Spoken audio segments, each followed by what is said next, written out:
know why this is happening, but I probably deserve it. I try to do my best, but you know that I'm not perfect. I've been praying for this. When I leave this earth, hoping you find someone else. 'Cause yeah, we still young, so much we can't forget. There is a family, but you must be this. I wish I could be me, but I wouldn't make it up to split. I hope I go to heaven, so I'll see you once you make. My life is kinda short, but it got so many blessings. Happy you're mine, it sucks that it's all ending. Don't stay awake for too long, don't go to bed. I'll make a cup of coffee for your head. I'll get you up and going out of bed. Kamusta mga boss? Welcome sa aking munting channel na kung saan may kantahan na may kwentuhan pa, ang Kanta Kwento. Nako mga kakwento, nakikinig ka ba sa Mission Soul sa mga music platform kagaya ng Apple Music, Spotify, YouTube Music at iba pa? Oo nga mga kakwento, pangalan, boses at picture nila ang nasa profile, pero alam nyo ba na hindi mismo Mission Souls ang nag-author dito o official nag-release dito? Hi, soulmates! Just a heads up, we don't have any official Spotify account yet. Someone is also impersonating us on Spotify. That's not us. We're planning to release our originals, but right now we don't have any Spotify yet. Thank you. Thank you for understanding and for your continued support. Nako, yan nga ang pag-uusapan natin mga kakwento. Pero bago tayo mag-start, kung bago ka dito sa ating channel, hihingin ko po muna ang inyong like at subscribe bilang suporta sa ating channel at pati na rin sa ating Facebook page. Tapos pakikomento mo din kakwento kung taga saan ka para malaman ko kung hanggang saan umabot ang kwento nating ito. Maraming salamat! Laganap nga ngayon ang nakawan ng mga original na kanta o cover song mga kakwento.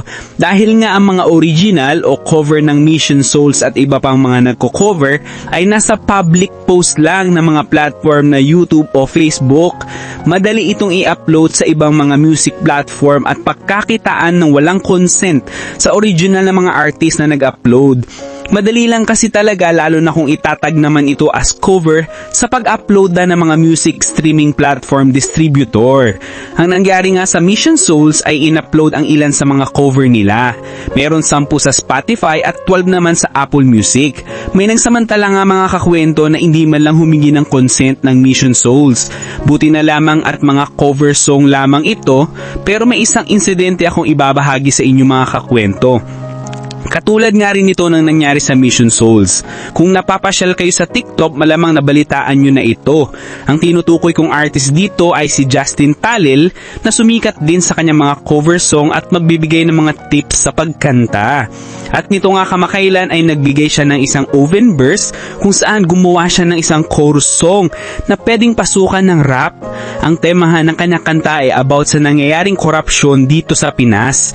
Libo-libo ang mga gumawa ng verse para sa kantang ito. Pati ang ibang mga sikat na mga rapper ay nakiverse dito at nito nga lang kamakailan ay nagulat na lang ang lahat. Na-mute ang kanilang mga ginawang verse dahil nga mga kakwento may nag-upload nito sa mga distributor music platform at nagkaroon tuloy ito ng claim o copyright without knowing ni Justin Talil, kaya sobrang dismayado nga nito ang artist na nag-upload sa Spotify na nakalagay sa Spotify ay Evil Mujo ngayon. Dahil nga nanakawan si Justin, uulitin niya ulit ang areglo nito upang magamit muli ang kantang kanyang pinaghirapan. Ito nga, panoorin natin na kanyang ginawang paliwanag mga kakwento. Guys, mag-ingat kayo palagi sa magnanakaw. Hindi lang pera ang ninanakaw, pati paghihirap mo. Nako, baka magaya kayo sa akin. Kung kayo ay magre-release ng kanta, make sure i-release nyo muna bago nyo magamit yung kanta ninyo sa social media nyo. Last September 5, Friday, gigil na gigil kasi ako sa mga nagnanakaw ng pera ng taong bayan. Alam niyo yung tinutukoy ko. So nag-express ako ng galit through a song. Ang title is Bulsa. So nagpa-open verse ako and hindi ko naman akalain na magvo-viral ng ganon. Ang daming gumawa ng verses nila, mga kilalang personalidad, sa flip top, mga magagaling na rappers. Almost 1,000 yung gumawa in just a few days. Tapos 1 week ago, nagsipag-chat sa akin yung mga kaibigan kong influencers, bakit daw na-mute yung video nila. Even yung sa akin, yung mismong video na ginawa ko, na-mute din. Sabi ko, imposibleng ma-mute yun kasi hindi ko naman yun nirelease. Kumbaga, walang may claim nun, kaya libre yun gamitin. Unless may katunog na katunog yung kanta ko na yun na na-release na before. Imposibleng may saktong-saktong katunog yun kasi ginawa ko talaga yun. Magmula sa drums, chord progression, imposibleng may eksaktong 101%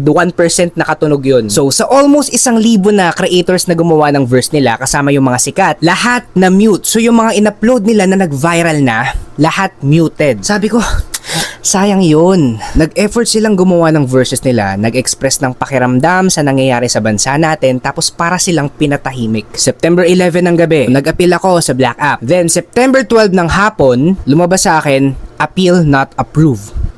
Why? So may isang option na replace sound. So trinay ko, hinanap ko bulsa. Meron, lumabas. Pero nakapangalan sa Evil Mujo. I don't know how to pronounce that. Nung pinakinggan ko, ay putik.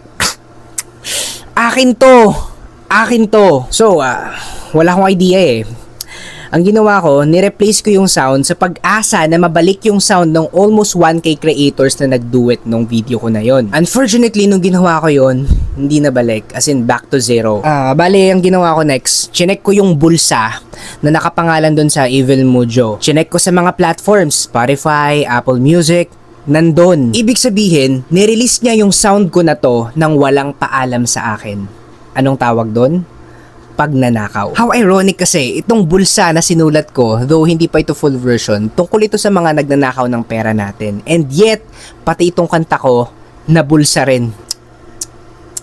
Evil Mujo.